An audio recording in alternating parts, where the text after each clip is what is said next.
Hi, it's Roger here from What's On at DisneyPlus.com. A quick news update for you guys on Disney's current plans for their Asian content. But before we go any further, make sure you do hit that subscribe button to keep up with the latest Disney Plus news. So as we all know, over the last few years, we've seen Disney drastically ramp up its international original program. They've been making shows right across the world in Latin America, Europe, Asia, Australia, and beyond. And we've seen some great successes for them. We've seen shows like the most recent British show, Rivals. We've had Australian shows like Artful Dodger, and Korean shows like Moving. We've had anime, all kinds of stuff, and this is going to be continuing to happen.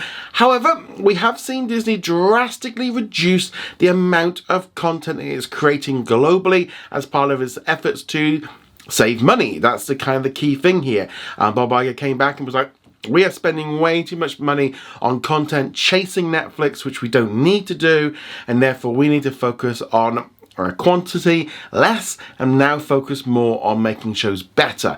And I think this is definitely something that we're seeing moving forward with their international programs. We are seeing a lot less new stuff being announced in advance, but we are still getting major shows, and the main thing really about this is they're now focusing on areas which are essentially delivering results, things that are not only just working globally, but also things that work on a local level to increase subscribers, reduce churn, etc. Most recently, Disney held a special showcase event in Singapore where they showed off some of the new shows coming to Disney Plus from across this APAC region, and that is Asia and Pacific, so that includes Australia, Korea, Japan, etc. Recently, Carol Choi, who is Disney's Executive Vice President of APAC, spoke with Deadline about how Disney Plus is changing internationally.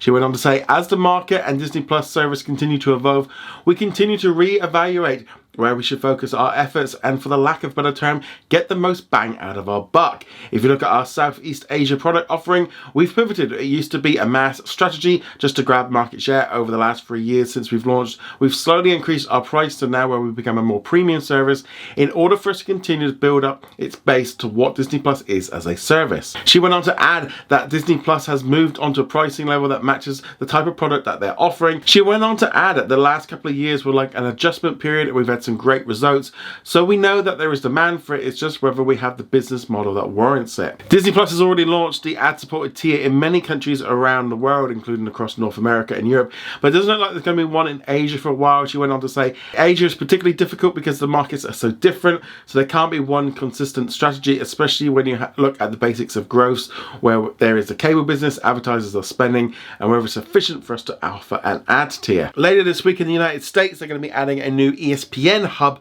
onto Disney Plus, but doesn't look like that's going to be happening anytime soon in Asia as well. I suspect at some point we're going to start seeing more sports being incorporated into Disney Plus, but she went on to add in this particular interview that they're not ready to have a specific position on this right now. In Asia, we know that the first step is to try to solidify our base through local content. So whether or not they feel like maybe American sports aren't popular enough, so therefore they want local sports, and is that cost effective? That's the thing they've got to look into. Disney has signed deals like with the NBA for global rights, so I think we'll probably start seeing little bits coming in, but I don't think that's their focus right now. We are really seeing them, especially in Asia, focusing on Japanese anime and Korean dramas. Those are the kind of the two main ones. There is other stuff coming along. I mean, in Australia, they're making shows, but they've drastically cut it all back. And in some ways, they're making better shows. I mean, there's no doubt about that. But yeah, we are just not going to see that mass announcements of stuff that we used to. They're saying that the showcase did have loads of announcements of new shows that are going to be coming from Korea and Japan. Also, like I said, Artful Dodger Season 2 and from Australia. But just don't expect the mass amount. And that's pretty much across the board now. We are just getting a lot less. But you could definitely say that the quality is improving on these shows. They are getting better. They're advertising them more, they're spending a little bit more time on getting those shows out there and letting them have a bit of breathing room to be the main show. But let me know, do you agree with Disney's position on this? Do you not? I'd love to know your thoughts on this in the comments below. As I said, I think they're probably getting it right of, focusing on what's working and what isn't. Japanese anime definitely works globally. Korean dramas definitely seem to have a global audience. But not everything does, and I think that's something that they have to be aware of, making stuff in different countries. If it doesn't translate globally, A, is it working enough in that local market to make it worth it? or is it just, you know, they're just basically just throwing money down the drain? They've got to work that all out, and we're seeing things how they're changing.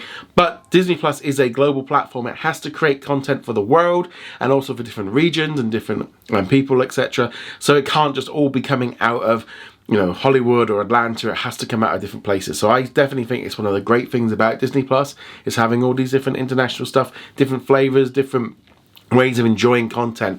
But let me know your thoughts on this. Love to hear it in the comments below. Go check us out over at whatsondisneyplus.com. Like, follow, and subscribe, and I shall see you guys soon. Laters.